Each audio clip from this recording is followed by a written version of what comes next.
Ravi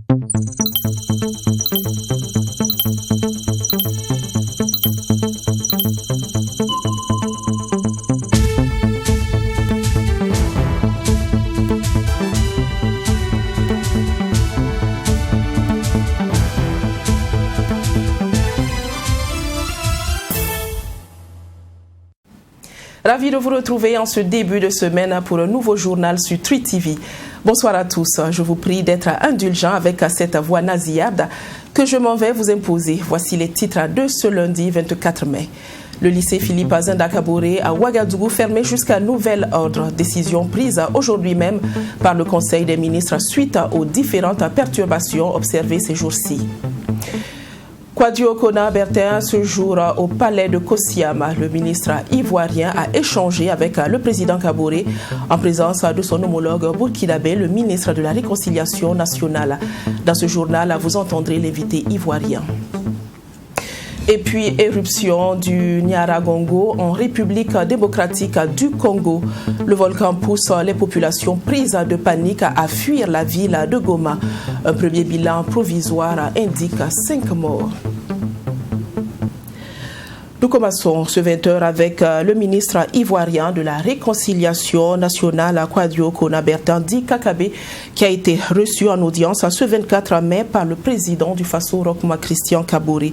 Était également de l'échange le ministre burkinabé investi de la même mission, Zéphirin Diabré. Écoutez le ministre ivoirien à sa sortie d'audience au micro de Sarata Seri. Nous sommes venus participer certes à une soirée, à un spectacle qui avait pour thème le reggae, la réconciliation, la paix, pour dire que les jeunes du Burkina Faso eux-mêmes s'approprient ces questions essentielles qui conditionnent le développement de nos États. Vous comprenez bien qu'à la fin d'un tel séjour, je me devais donc de rendre visite au président du Faso. Nous avons eu des séances de travail, chacun a donné, chacun a reçu de l'autre, puisque, comme je me plais à le dire, pour moi, c'est vrai, il y a une frontière qui nous sépare, la Côte d'Ivoire et le Burkina. Nous sommes certes deux peuples, mais deux peuples au même destin. J'ai donc coutume de dire que ce qui touche au Burkina touche à la Côte d'Ivoire et vice-versa. Nous avons donc l'obligation de mutualiser nos efforts, d'échanger les expériences et voir comment ensemble nous conduisons ces deux peuples, disons ce peuple ivoiro-burkinabé, vers un destin meilleur. Cela passe par stabiliser la sous-région, par des conditions de paix et de réconciliation pour que vive le bonheur.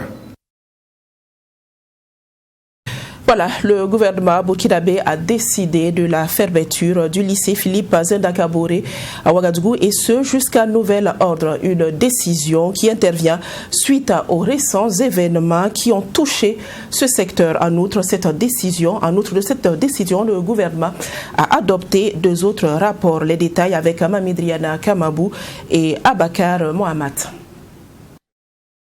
Suite aux événements survenus le 17 mai 2021 au lycée Philippe Zenda Kaboré, le gouvernement décide de la fermeture de cet établissement jusqu'à nouvel ordre. La décision a été prise lors du Conseil des ministres de ce lundi 26 mai. Des bureaux ont été saccagés, donc que des archives ont été détruites, ce qui met donc cet établissement dans une situation de non-fonctionnement. Fermé naturellement pour raisons d'ordre public, mais fermé aussi pour des raisons pratiques, puisque si les outils didactiques, l'ensemble des documents administratifs ne permet plus de tenir les cours, le gouvernement responsabilise et engage en tout cas les responsables de l'établissement à faire en sorte que cet établissement ne puisse pas donc fonctionner en ce moment. Le Conseil des ministres a adopté un rapport relatif au projet de document de programmation budgétaire et économique pluriannuel. Ce rapport qui couvre l'année 2022-2024 permettra de renforcer les capacités opérationnelles des forces de défense et de sécurité dans la lutte contre l'insécurité. L'orientation du gouvernement est de faire en sorte que nous puissions, à travers nos budgets, travailler encore à l'apaisement du climat social, en faire en sorte aussi que nous puissions davantage atténuer l'impact économique de la pandémie à Covid. Et puis naturellement, comme vous le savez, les efforts en matière de sécurité doivent être encore maintenus. Il s'agit de faire en sorte de renforcer les capacités de nos forces de défense et de sécurité, de renforcer naturellement la résilience parce que effectivement le défi sécuritaire continue donc de se poser à notre pays, et cela depuis 5 ans. Le ministre de la Communication, porte-parole du gouvernement, a annoncé l'adoption d'un décret portant création, attribution et composition d'un Conseil national d'orientation et de suivi de la réconciliation nationale et de la cohésion sociale. Il s'agit donc pour ce Conseil aussi de donner, des orientations pour l'organisation et la tenue de ce forum. Et puis, ce Conseil national va aussi étudier et faire des propositions sur les politiques et stratégies liées donc aux dossiers qui sont relatifs à la réconciliation nationale et à la cohésion sociale. Pour la tenue de la 26e édition du FESPACO, le ministre de la Communication a souligné qu'à la date du 31 mars 2021, 1132 films provenant de 50 pays d'Afrique, d'Asie et d'Europe ont été enregistrés. Une autre décision qui a été prise à ce Conseil des ministres est celle en rapport avec le pèlerinage à la Mecque. L'Arabie Saoudite informe les futurs pèlerins du Burkina qu'il va falloir recevoir obligatoirement 2 doses de vaccin contre le Covid-19 et reconnues par l'OMS avant d'effectuer tout déplacement. Écoutez le ministre de la Communication, Sidi Tamboura, qui donne tous les détails sur l'organisation de ce voyage sain. Il est au micro de Mami Driana Kamabou et Abakar Mahamat. Il s'agit, au titre de l'édition Hajj 2021, de l'obligation pour les pèlerins de l'intérieur de recevoir 2 doses de vaccin contre la Covid-19 avant le 1er Zulhijja, 12e mois de l'Hégire, ce qui correspond au 11 juillet 2021. Cette exigence concernerait également tous les pèlerins de l'extérieur qui doivent recevoir 2 doses de vaccin reconnues par l'OMS. La seconde dose doit être reçue 1 semaine avant l'entrée dans le Royaume d'Arabie Saoudite. La deuxième information, le port du masque à tout moment pendant toute la période du pèlerinage sera obligatoire, aussi bien pour les pèlerins que pour les employés des services techniques du ministère saoudien du Hajj. Il sera exigé à tout pèlerin la présentation d'un test Covid-19 certifié négatif 72 heures avant l'arrivée en Arabie Saoudite.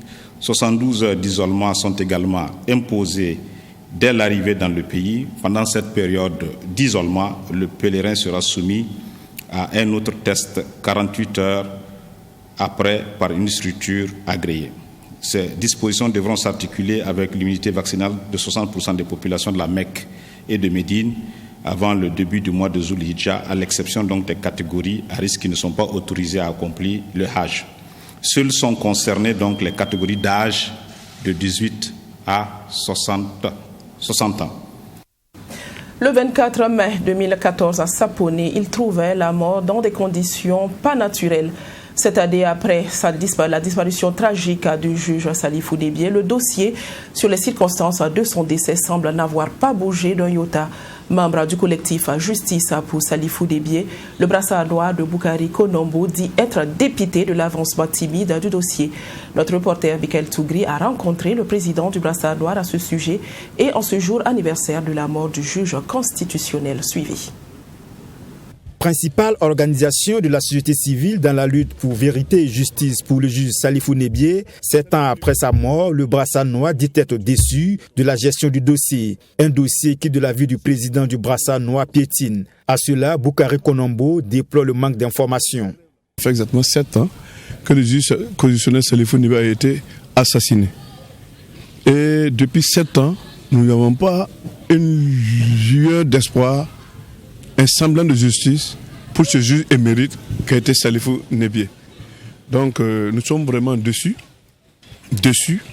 drôlement déçus que 7 ans après, nous n'avons pas encore justice pour Salifou Débié. Vous avez vu que le dossier qui était avec le premier juge d'instruction. Malheureusement, ce juge d'instruction est décédé.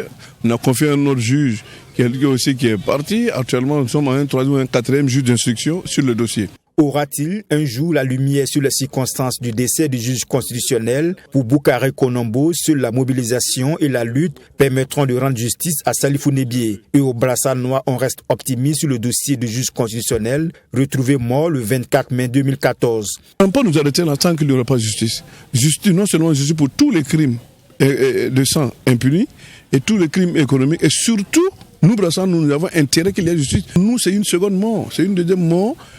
Que ses confrères juges sont en train d'assassiner le juge Salifou Nebié. On ne peut pas comprendre qu'un juge, un de leurs, ce juge émérite, 7 ans après, ses confrères n'arrivent pas à nous dire qui a assassiné, quels sont ses commanditaires, qui a assassiné le juge Salifou Nebié et pourquoi. Quand nous nous approchons, que nous entendons, c'est les moyens que la justice demande pour faire le travail. Mais nous pensons que les moyens, c'est vrai, il faut les moyens, mais il faut commencer le travail. Demandons à tout le monde sincère, à la population, de s'impliquer pour que réellement, ensemble, nous demandons justice pour Salifou Nebié. Le juge constitutionnel Salifou Nebié serait mort des suites d'un accident. C'est la conclusion à laquelle est parvenu le médecin légiste français Stéphane Chouchoua dans son rapport d'enquête. La gendarmerie nationale a organisé une visite avec la presse ce 24 mai dans les brigades de gendarmerie de Pabré, de Signoguin et au camp militaire de Paspanga. Il s'est agi de mettre en lumière les conditions d'apprentissage des élèves sous-officiers de gendarmerie en fin de stage. Un stage qui aurait duré 30 jours et qui a permis aux apprenants de se faire une idée précise des réalités du terrain. Abdoulaye Mayeni. Brigade territoriale de la gendarmerie de Pabré. 10 élèves sous-officiers de la 47e promotion de la gendarmerie effectuent leur stage dans cette brigade. C'est l'avant-dernier jour de stage et le commandant de brigade met ses stagiaires à l'épreuve devant la presse. C'est le moment de mettre en pratique les connaissances acquises. Démontage et montage d'armes, assurer le rôle du planton, les techniques de fouille et le contrôle sécuritaire. Technique en transmission, voilà, mais nous n'avons pas de poste ER, donc on n'a pas eu l'occasion de démontrer cela pratiquement. Mais aujourd'hui avec le téléphone, il y a la prise des messages, la technique de prise d'audition également. Puis c'est à l'école, ils en font, mais de façon théorique.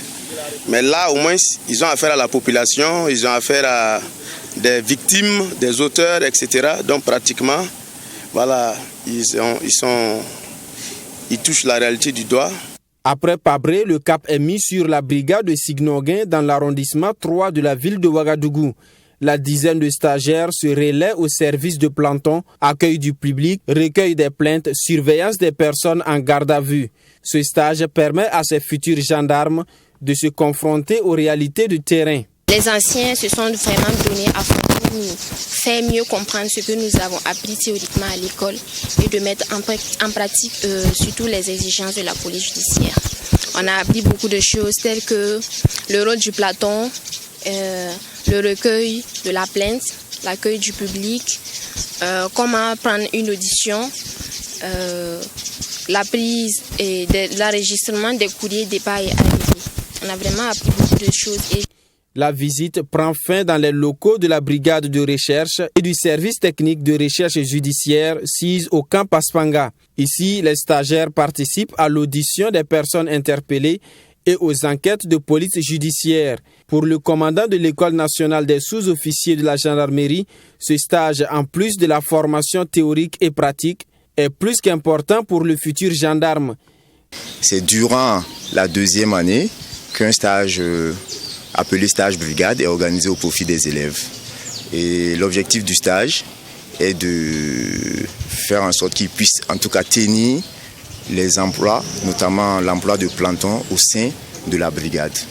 Et du même coup, ça permet aux élèves de mettre en œuvre ou de mettre en pratique tout ce qu'ils ont pu acquérir comme connaissances théoriques à l'école. Comme vous le savez, c'est une formation professionnelle, donc ça permet de combler justement ce vide-là, de sorte qu'à leur sortie, immédiatement, on doit pouvoir les employer dans les brigades. Ce sont au total 750 élèves sous-officiers de gendarmerie, dont 25 filles, qui effectuent ce stage dans les gendarmeries à travers tout le territoire. Les commandants de brigade visités se sont tous réjouis du niveau des stagiaires qu'ils jugent dynamiques, respectueux et disciplinés. Ils ont ainsi foi que ces jeunes seront des hommes de qualité au service de la sécurité et de la défense du pays. Le programme de réalisation des infrastructures socio-économiques prises en abrégé est en marche dans la commune rurale de Sabou. Le ministre de l'économie, des finances et du développement, Lassane Kabouré, a procédé ce 22 mai à l'inauguration d'une école et d'un ouvrage de franchissement dans le village Le Point avec Fatibata Nikiema. La joie était au rendez-vous dans la matinée du 22 mai 2021 dans la commune rurale de Sabou. Les élèves de l'école primaire de Maoulou et les populations du village de Namanagma ont respectivement bénéficié d'infrastructures scolaires et d'une piste rurale praticable sur 8 km composée de 3 dallos. La réalisation des infrastructures qui ont été inaugurées par le ministre en charge de l'économie a été possible grâce aux prises. Le programme de réalisation des infrastructures socio-économiques. C'est quelque chose qui répond à un besoin. Comme je disais, parce que quand il pleuvait, les gens étaient souvent coupés totalement. Même quand une femme est malade, pour pouvoir trouver un centre de santé était difficile. Et là, je pense qu'aujourd'hui, ce sont des infrastructures qui nous ont coûté, c'est vrai, autour de 198 millions de francs CFA, mais qui vont effectivement être très utiles au développement de la localité.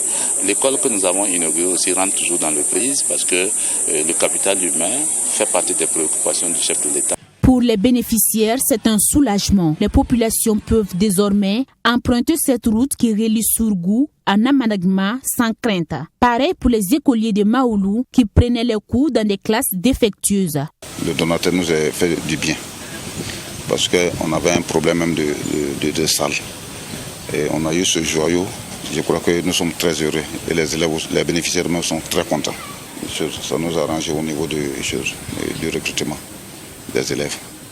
Parce qu'on arrive maintenant en tout cas à résoudre le problème de l'effectif. Le programme de réalisation des infrastructures socio-économiques prises, qui a été à la base de la réalisation des 2 joyaux dans la commune de Sabou, ambitionne apporter une réponse aux besoins de base des populations, selon le ministre Lassane Kabouré. Il compte à ce jour 42 complexes scolaires, 23 CSPS, 17 radiers et 13 dallos réalisés. Le Congrès pour la démocratie et le progrès CDP a procédé à l'installation de la nouvelle section provinciale du Zunwego et des secrétaires généraux des sous-sections du parti. C'était samedi dernier, précisément à Manga, sous le thème Zunwego, quelle résilience pour un avenir victorieux avec la présence effective des militants du parti. Sarata Seri.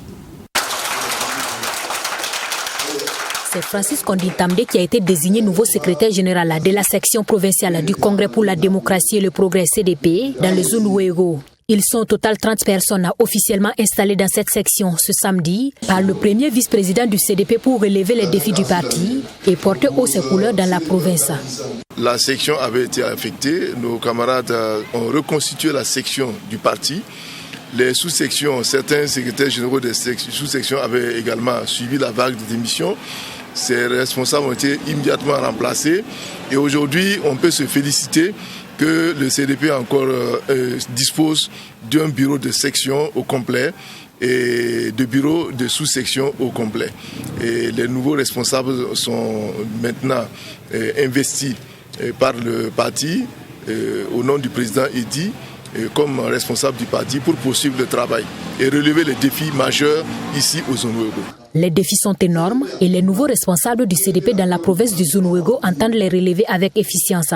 Ils seront chargés entre autres de l'implantation du parti à l'intérieur de la province, du renforcement de ses structures et surtout d'aller à la conquête du pouvoir local. Le CDP c'est un grand parti et il le restera toujours. Nous avons suivi des vagues de démission qui n'ont entamé à rien notre démarche afin de redorer le blason du CDP. C'est vrai que ça a un peu secoué, mais avec les camarades militants, nous nous sommes efforcés de remettre toutes les structures à flot et c'est ce qui vaut cette installation de ce matin. Bien sûr que l'engagement a été pris devant tout le monde et avec l'onction de tout le monde, du premier vice-président qui est venu nous soutenir par l'onction du président Edi Komboero. Je pense que nous sommes prêts pour relever tous les défis qui seront devant nous.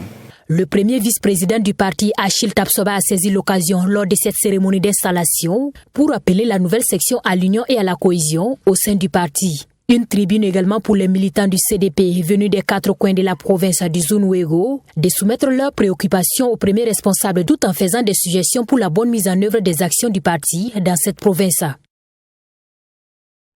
Hors de chez nous, au Mali, nous assistons à la 21e édition du Forum de Bamako dédié à la transition.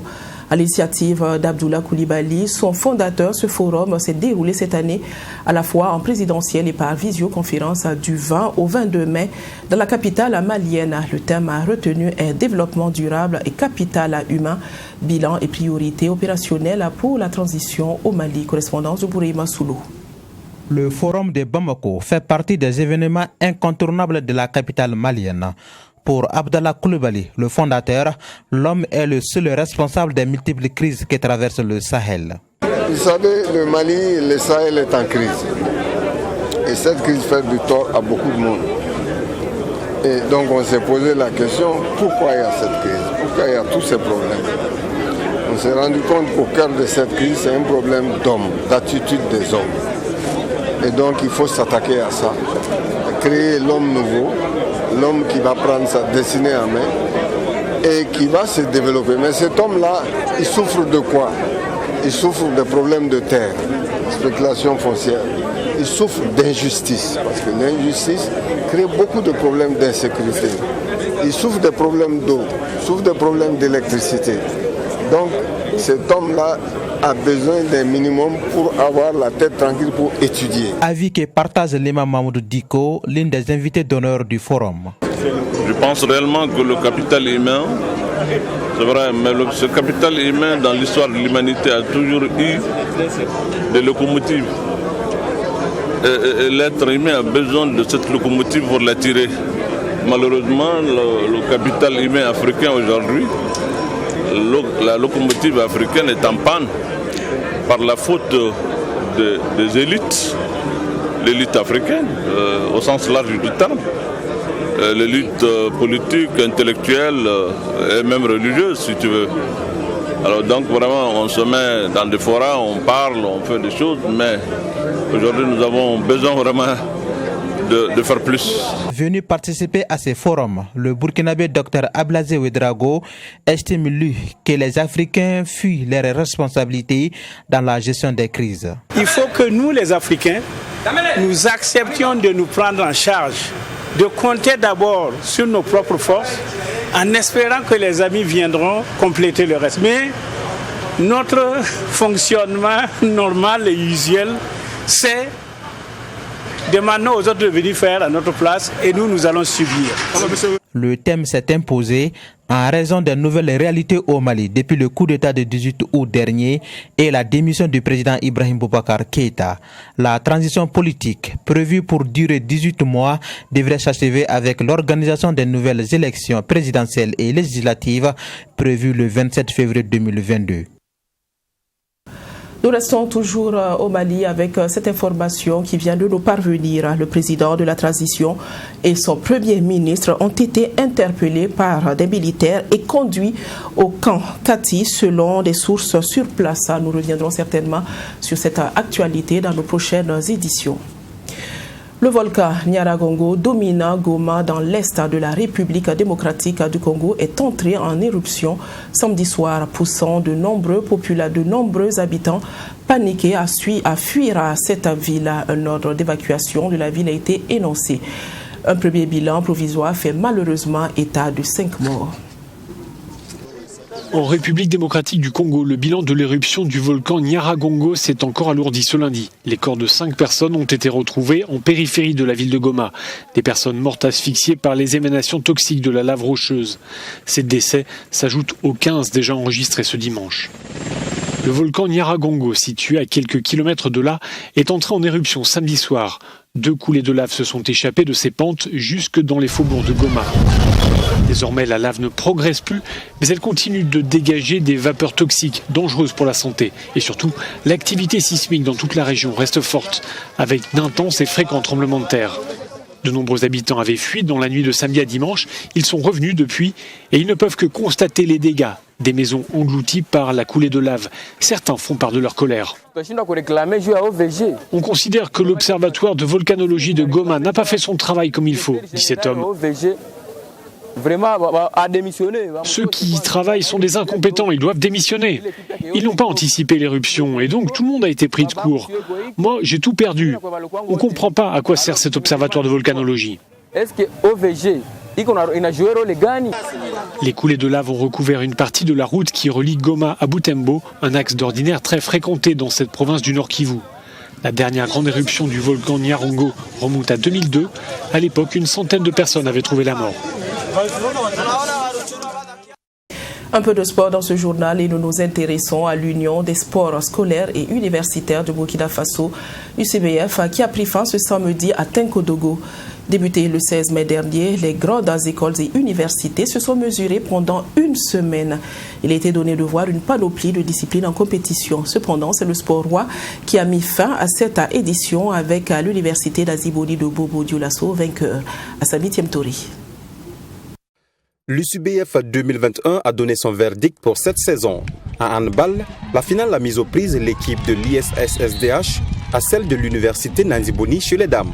Bien appliquées, les dames de l'ISSDH se font respecter avec un score sans appel de 25 à 15.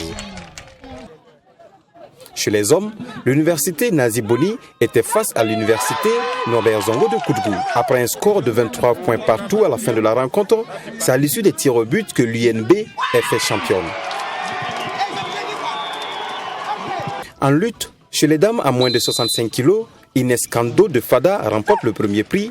Monique Sommet de l'ISSDH à moins de 75 kg également est championne et Rosalie Poda à moins de 85 kg de l'université Joseph Kizerbo s'adjuge le trophée. Chez les hommes à moins de 66 kg, Assami Semporé de Dédougou monte sur la première marche du podium. À moins de 86 kg, Frédéric Do de l'ISSDH est champion. Et à moins de 76 kg, c'est sans conteste l'expérimenté Blaise Débé de l'ISSDH qui s'impose. Bon, pour moi, ici, il n'y avait pas le niveau parce que, bon, je suis à un niveau un peu plus élevé, si je peux le dire ainsi. Et donc, je ne voyais pas vraiment un combat difficile, en tout cas en tant que tel. Nous allons plus encadrer les jeunes. Nous allons rehausser le niveau des jeunes vraiment pour que ces combats-là soient d'habitude beaux à regarder. La finale en football était la plus attendue. Une fois de plus, on retrouve l'université Norbert Zongo face à l'université Naziboni. Si en première période il n'avait rien à signaler, la seconde était bien mouvementée. Naziboni ouvre la marque dès les premiers instants grâce à Maxime Compaoré. Ensuite, Alexandre Sanou double la mise grâce à un travail personnel impeccable avant de la corser sur un penalty. Score final 3-0 pour Naziboni. Oui, bon, je n'avais pas peur de mon adversaire. Je sais qu'ils sont pétris de talent, mais je n'avais pas peur parce que nous travaillons beaucoup à Bobo. Une semaine bien remplie et un pari réussi selon le ministère des Sports et celui des enseignements supérieurs. Jusqu'à cette discipline dans laquelle on a vu exceller des élèves et des étudiants qui sont venus compétir ici à Tinkodo pour les phases finales. On a vu ce matin la lutte, on a vu le handball hier, il y avait le volley, le basket, le judo. Et dans toutes ces compétitions, on a vu qu'il y a des sportifs de très grand talent. Et comme je l'ai dit, il n'y a pas de raison que le sport scolaire et universitaire ne revienne pas au centre du sport au Burkina Faso. Vous m'envoyez très ravi. C'est vrai que mon cher ami et frère Dominique est très content, mais je dois pouvoir dire que je suis le plus heureux en fait, parce qu'on a mis en compétition des universités, près d'une soixantaine, qui sont allées au contact les unes des autres. Et vous avez vu pendant une semaine ce qui s'est produit ici à Tinkodogo. C'est de la joie. On a donné du plaisir aux populations donc, de la région, de la province et de la ville de Tinkodogo. Comme vous l'avez dit, il faut évidemment, comme on le dit souvent, un esprit sain dans un corps sain. Et les étudiants nous ont démontré effectivement que par-delà le fait d'être dans des amphis, dans des salles de classe, d'être concentrés sur leurs études, ils ont la capacité dans tous les secteurs de donner des talents exceptionnels pour notre pays. Notons que l'ex-international Momoni Dagano et le prince Hakim étaient les parrains de cette édition. C'est donc la fin de la saison sportive pour les universités et grandes écoles du Burkina Faso. Rendez-vous donc est pris en 2022.